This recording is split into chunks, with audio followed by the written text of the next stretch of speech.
हिमालय में केदार और प्रयाग तो 5 हैं, लेकिन बद्री 7। सप्त बद्रियों में से एक हैं आदि बद्री। इन्हें पहला बद्री भी कहा जाता है। हम इन्हें सबसे अंत में देखने जा रहे हैं। अथ को इति बना रहे हैं, प्रथम को समापन। यहां केवल एक मंदिर नहीं बल्कि मंदिरों का समूह है। श्रीहरि का विग्रह ही नहीं, प्रकृति की श्री भी है। यहां चलने का मन बनाइए तो हंसती खिलखिलाती नदी गाइड बनेगी। उसके दोनों तटों के पहाड़ संगी साथी होंगे। हरियाली बाहें फैलाकर अभिनंदन करेगी और बादल छतरी बनकर तन जाएंगे। रास्ते में आध्यात्मिकता के कुछ और ठौर ठिकाने होंगे। इतिहास के भग्नावशेष मिलेंगे। तो चलिए उन बद्री के दर्शन करते हैं जिनकी महिमा पुराणों ने नहीं, पूर्वजों ने गाई है। आदि बद्री।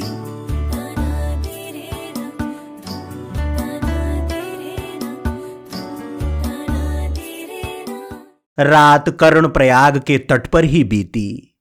पूरी रात बादल अलकनंदा और पिंडार के ऊपर नाचते रहे, बूंद बनकर गुनगुनाते रहे। सुबह 4 बजे उठे तो भी यही लग रहा था कि अगर बादलों का गायन और नर्तन नहीं थमा तो हम आगे कैसे बढ़ेंगे। पिंडार अर्थात कर्ण गंगा की कर्कश आवाज बता रही थी कि पहाड़ों में बारिश तनिक तेज हुई है। मेघों ने अपनी चिंता ताड़ ली और 7 बजे तक बूंदाबांदी बंद हो गई। बैग आश्रम में ही छोड़कर चल पड़े। कल लौटकर यहीं आना है।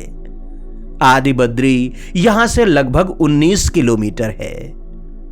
चौराहे पर पहुंचे तो अलकनंदा से पूछा कि किसके साथ आदि बद्री चलना है, तुम्हारे या पिंडार। अलकनंदा ने जोर से कहा, मैं तो हरिद्वार जा रही हूं, मेरे साथ चलना है तो नीचे उतरना होगा। आगे कुछ पूछता इसके पहले ही पिंडार ने कह दिया, सोचते हुए क्या खड़े हो, लोहे का पुल पार करो और चल पड़ो मेरे साथ, तुम्हें भटकने न दूंगी। फिर क्या था, कर्ण प्रयाग पार करने लगा। इस धुआंरे मौसम में यह शहर और भी नशीला लग रहा था। पहाड़ों के ऊपर बसी बस्तियां और उन बस्तियों के ऊपर नाचते मेघ, नीचे नदी और ऊपर गगनचुंबी चोटियां। अगर आपको किसी पर अपना दिल लुटाना है तो लुटा दीजिए। वैसे इन वादियों पर लुटाने के लिए कई कई दिल चाहिए, क्योंकि जिधर भी नजर घुमाएंगे दिल अपने आप ही लुटता चला जाएगा।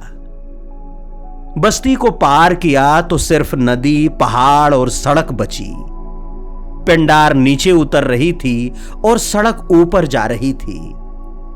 इन दोनों को साथ देखकर कई बार लगता कि सड़क ऊपर चढ़ती हुई नदी है और नदी नीचे उतरती हुई सड़क है।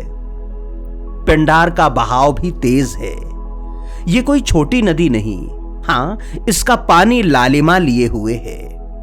इन दिनों रोज सुबह बारिश हो रही है, इसलिए पहाड़ अपना रंग इसमें उलीच देता होगा। इसीलिए इसका जल रक्तिम है। अब नदियां रक्त पिपासु तो होती नहीं कि खून पीकर लाल हो जाएं। वे हरियाली बांटती हैं, उनका रंग भले ही कैसा हो, वे तो धरती को हरा ही करती हैं। सिमली में पिंडार ने कहा कि अब मैं तुम्हें दूसरी नदी के हवाले करती हूं। ये जो जर्जर काया की नदी यहां मुझ में समाती है, ये तुम्हें आगे की यात्रा कराएगी, बिल्कुल आदि बद्री के दरवाजे तक छोड़ेगी। तुम न घबराना और न इस बात की चिंता करना कि कहीं भटक जाओगे। कभी बुलाना हो तो इसका नाम आतागाड़ है। कुछ लोग इसे घट गंगा भी बुलाएंगे। तुम्हें जो रुचे उसी नाम से बुला लेना। पिंडार का साथ छोड़कर आतागाड़ के किनारे किनारे चल पड़ा। मुझे इसका नाम लेने की जरूरत ही नहीं पड़ी। वो खुद ही चिल्लाती रही, चले चलो, चले चलो, अभी और आगे है। जब थक कर बैठ गए तब उत्साह बढ़ाया, थोड़ा ही है। इन हरे भरे ऊंचे ऊंचे पहाड़ों को देखकर कई बार यह ख्याल आता है कि नदियां इनकी जड़ को निरंतर सींचती रहती हैं, जाने कहां कहां से खाद लाकर इनमें डालती रहती हैं, इसलिए ये इतने हरे हैं। इसी खाद पानी की वजह से ये लगातार ऊंचे भी होते जा रहे हैं। जैसे ही दोपहर हुई, धूप को बादल का साथ मिला, पसीने पसीने हो गया, पूरा बदन पसीने से तरबतर। हम आदि बद्री मार्ग पर हैं। कर्णप्रयाग से तकरीबन 10 किलोमीटर आगे आ गए हैं। 19-20 किलोमीटर आदि बद्री है और ये मार्ग बहुत मनोरम है। यहाँ की पहाड़ियाँ बहुत ही हरी भरी हैं। सुबह सुबह बारिश हुई है और बारिश में एक एक पत्ता धुलकर बिल्कुल हरा हो गया है, चमकदार हो गया है। इतना चमकदार कि उसकी हरियाली बिल्कुल अलग दिखाई देती है, ताज़ी, एकदम ताज़ी। पक्षियों की आवाज़ों में भी एक अलग तरह की खनक आ गई है। वे अपनी धुन में गा रहे हैं, जाने क्या गा रहे हैं, लेकिन गा रहे हैं।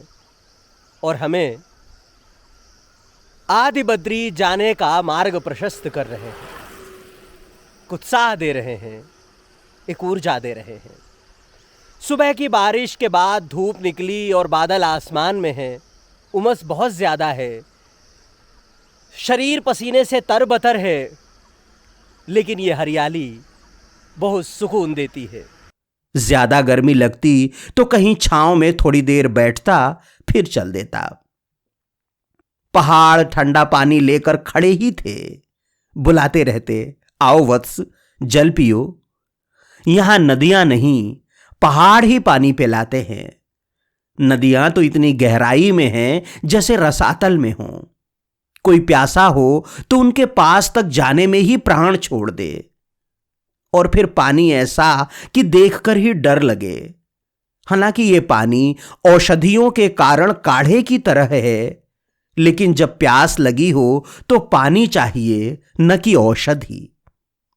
इधर बेचारे पहाड़ निर्मल जल लेकर खड़े रहते हैं, जितना चाहे उतना पियो।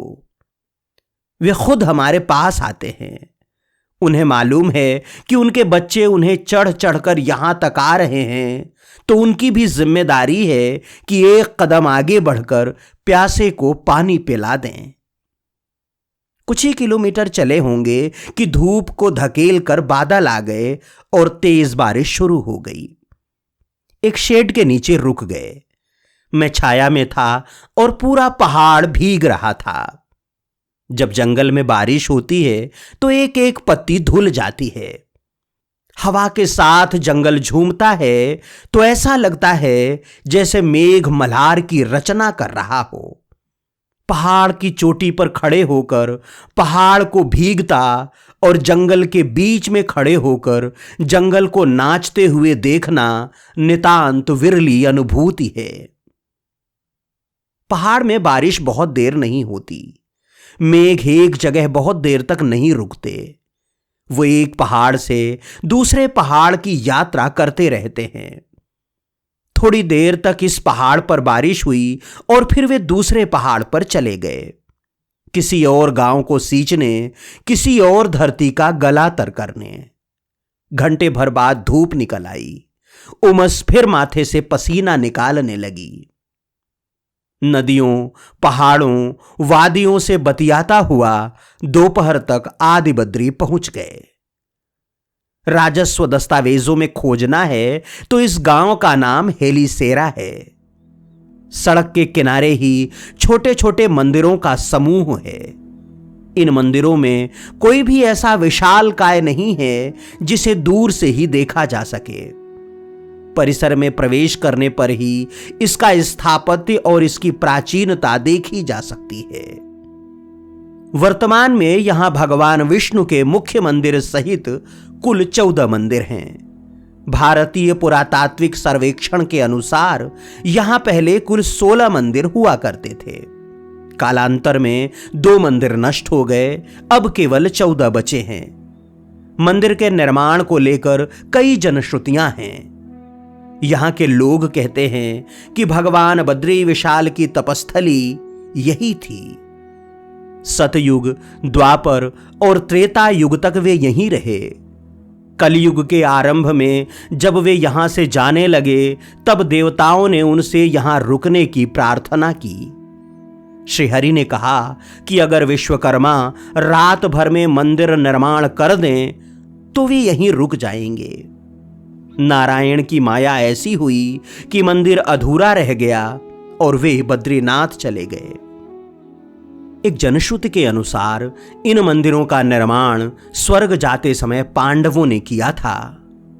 कुछ मान्यताओं के अनुसार आदि गुरु शंकराचार्य ने इनका निर्माण 8वीं सदी में कराया था, जबकि भारतीय पुरातात्विक सर्वेक्षण विभाग का मानना है कि आदि बद्री समूह का निर्माण 8वीं से 11वीं सदी के बीच कत्यूरी वंश के राजाओं ने कराया था।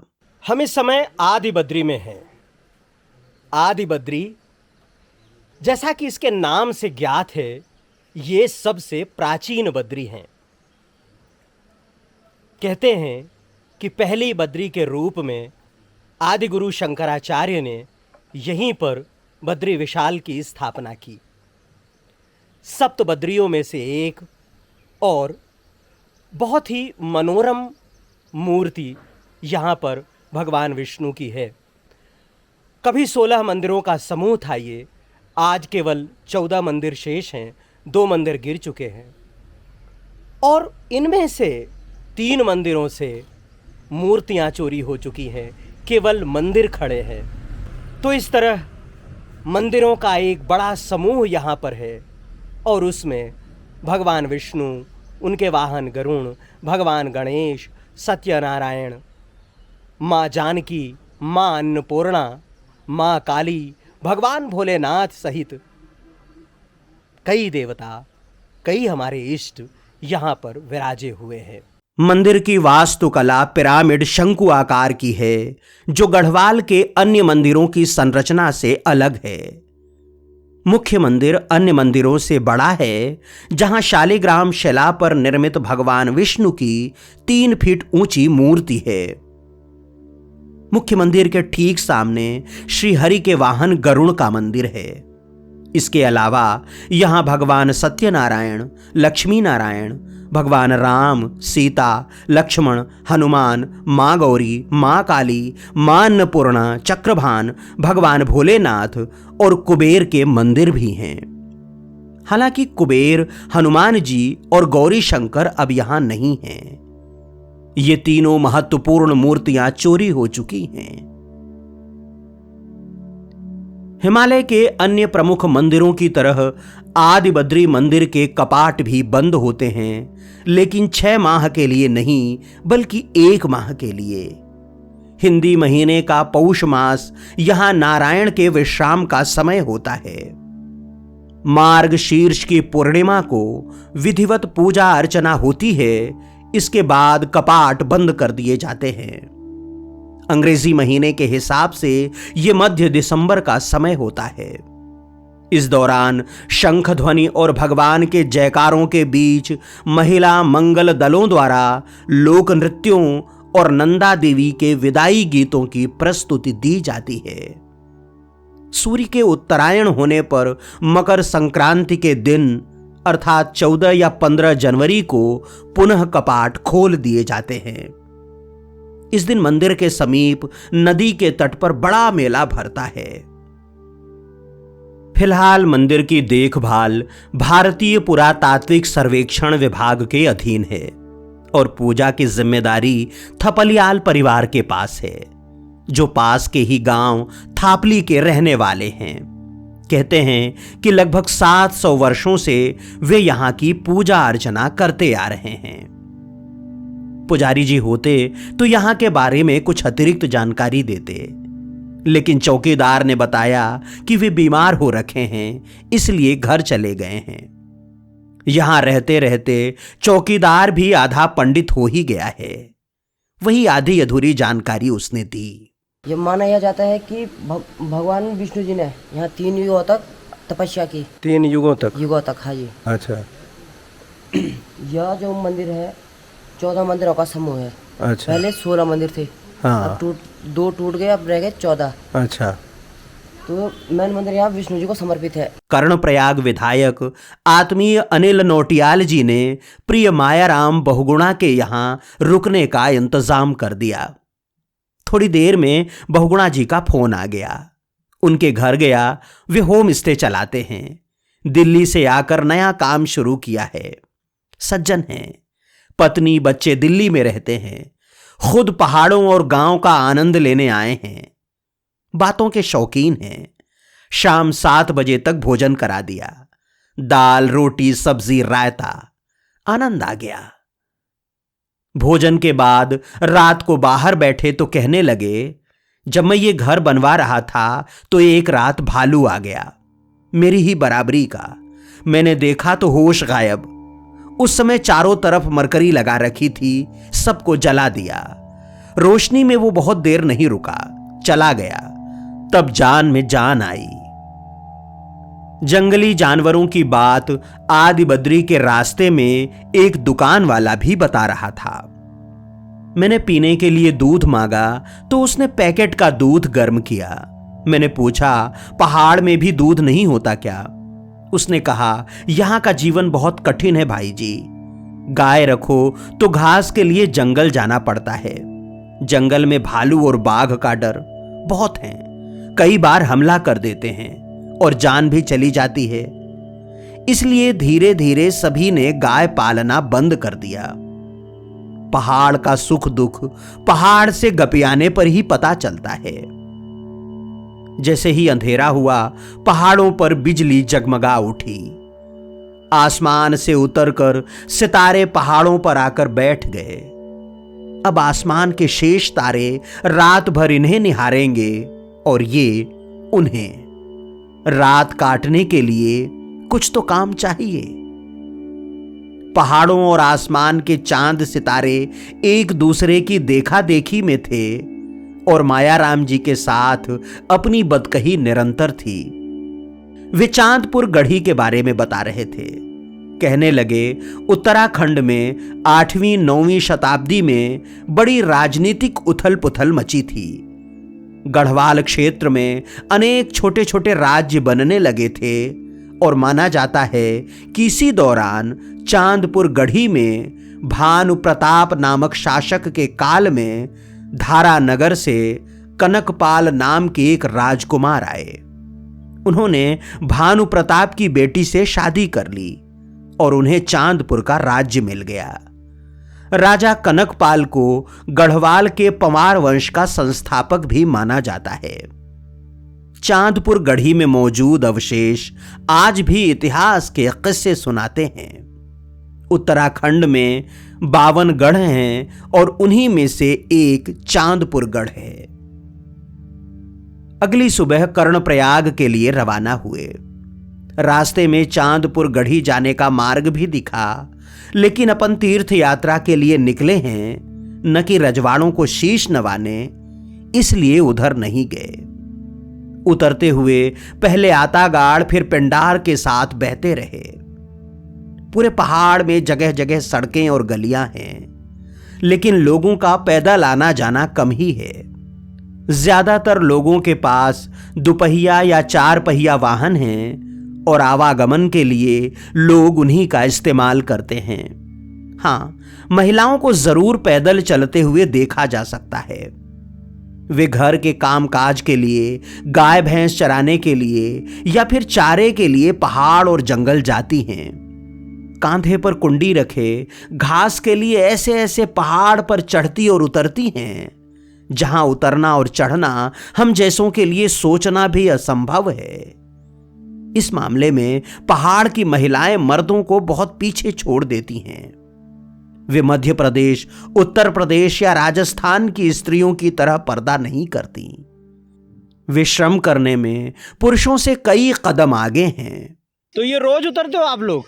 हाँ, हम पूरा ये हमारा क्षेत्र है, हमें लोग इसी पहाड़ को लकड़ी जहाँ समझ खाते हैं। अच्छा। पहाड़ की लहराई का ये काम है। हाँ। मोदी आराम से घूम रहे हैं। हाँ। मोदी बोल रहे ऐसा करो ऐसा करो। हाँ अब मोदी ने हमको यहाँ भेज दिया पहाड़ों में। हाँ, नहीं आप लोगों का तो जन्म ही हुआ है, भेजा क्या? लेकिन हमारी देवभूमि है ये। हाँ देवभूमि है ना, देवभूमि तो है, बहुत सुंदर है। सुंदर है पहाड़। हाँ उत्तराखंड बहुत अच्छा है। बहुत अच्छा है। हाँ। तो गाय भैंस रखे होगे आप लोग? हाँ गाय है। सिमली पहुंचे तो मां चंडिका मंदिर के बारे में पता चला। बिना दर्शन के कैसे आगे बढ़ता। पिंडार नदी के किनारे स्थित यह मंदिर अत्यंत प्राचीन है। आदि बद्री की तरह ही मंदिरों का समूह है। अलग अलग देवी देवताओं के कई मंदिर हैं। मां कालिका और गोपाल जी का मंदिर विशेष है। मंदिर के पुजारी ने बताया कि मंदिरों के इस समूह को गोविंद मठ के नाम से जाना जाता है। यहां प्रमुख मंदिर भगवान गोविंद का है, अर्थात कृष्ण का। यहां विराजी हुई मूर्ति आदि बद्री के भगवान विष्णु की मूर्ति से बहुत मिलती जुलती है। उसी तरह दिव्य और उसी तरह सुदर्शन। भगवान विष्णु, नृसिंह और वाराह का विग्रह एक साथ देखने को मिलता है। एक मंदिर पीपल के पेड़ के नीचे दबा है। पहले कभी ऐसा हुआ रहा होगा कि मंदिर के ऊपर पीपल का छोटा सा पौधा उगा होगा। धीरे धीरे बड़ा होकर उसने मंदिर का अस्तित्व समाप्त कर दिया और खुद तनकर पूरे मंदिर पर खड़ा हो गया। उसकी जड़ों में मंदिर के अवशेष अभी भी देखे जा सकते हैं। पुजारी के अनुसार गोविंद मठ की स्थापना आदि गुरु शंकराचार्य के समय 8वीं शताब्दी के आसपास हुई। मां कालिका की मूर्ति प्रारंभ से नहीं थी। बाद में यह पिंडार नदी में बहते हुए आई और यहां इसकी प्राण प्रतिष्ठा की गई। यहां मां चंडिका अन्य शक्ति विग्रहों से पूरी तरह अलग हैं, क्योंकि इन्हें कफन चढ़ता है। जैसे महाकाल को भस्म चढ़ती है, उसी तरह इन्हें कफन। पुजारी के अनुसार पिंडार के किनारे श्मशान घाट है। वहां जब जलाने के लिए मुर्दे लाए जाते हैं तो कफन का एक हिस्सा मां चंडिका को चढ़ाया जाता है। पहले तो हर शव के साथ आया हुआ कफन मां को चढ़ता था, लेकिन अब धीरे धीरे परंपरा समाप्त हो रही है। फिर भी अभी कुछ लोग इसका निर्वाह करते हैं।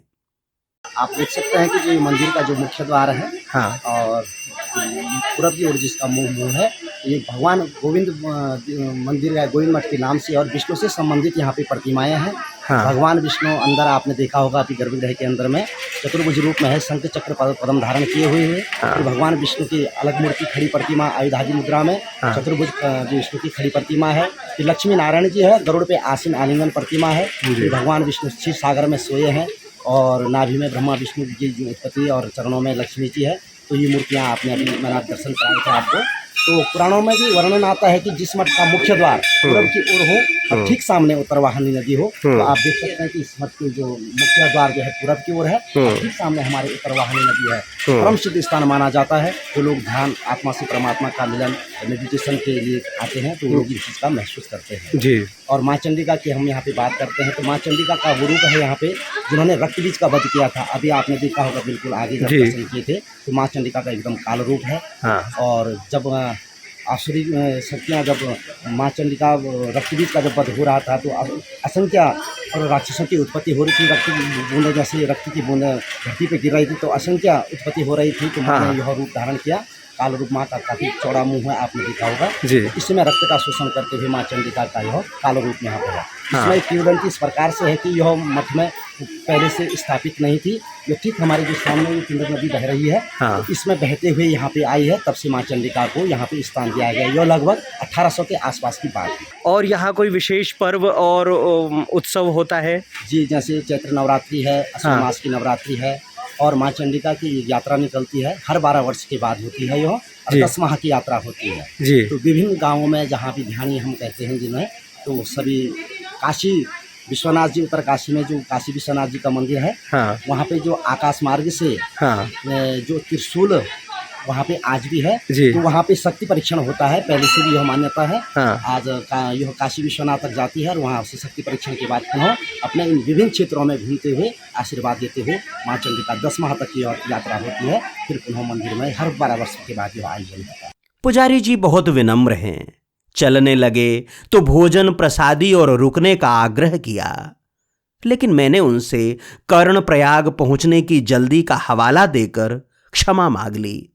उनका स्नेह अवश्य साथ साथ चलता रहा। शाम तक कर्णप्रयाग पहुंचे और फिर संगम के किनारे रात काटी। आदि बद्री और मार्ग का सौंदर्य पलकों पर करवटें बदलता रहा। इस वीडियो में यहीं तक। अगले भाग में रुद्रप्रयाग चलेंगे, हिमालय के चौथे प्रयाग, जहां महर्षि नारद ने भगवान शिव को प्रकट कर उनसे संगीत विद्या ग्रहण की और भोलेनाथ ने उन्हें वीणा प्रदान की, जहां अलकनंदा और मां मंदाकिनी का संगम होता है। इसके पहले कि आपसे विदा लें, आदि बद्री तक पहुंचने का मार्ग जान लेते हैं। अगर आप हरिद्वार से यात्रा प्रारंभ कर रहे हैं तो ऋषिकेश, श्रीनगर होते हुए कर्णप्रयाग तक पहुंच जाइए। यहां से रानीखेत की ओर जाने वाले मार्ग पर आदि बद्री है। छोटी गाड़ियां सहजता से मिल जाती हैं। रात बिताने के लिए लौटकर कर्णप्रयाग भी आ सकते हैं और स्टे होम में वहां भी रह सकते हैं। मेरी तरह पदयात्री हैं तो चलते रहिए। मायाराम बहुगुणा जैसे सज्जन मिलते रहेंगे और रुकने खाने का इंतजाम करते रहेंगे। नजदीकी रेलवे स्टेशन ऋषिकेश है और नजदीकी हवाई अड्डा देहरादून। फिलहाल यायावर ओम द्विवेदी को अनुमति दें। चलते चलते वही एक निवेदन, अगर आपने अभी तक ओम दर्शन चैनल को सब्सक्राइब नहीं किया है तो कृपया कर लें। अगर आप चाहते हैं कि हमारा ये सनातन धन जन जन तक पहुंचे तो मित्रों और परिचितों के साथ साझा करें। हमने अपने हिस्से का काम किया, आपका काम आपको करना है। हमारी भक्ति को अपनी शक्ति दें। जय श्री आदि बद्री, जय हो कर्णप्रयाग की। नर्मदे हर।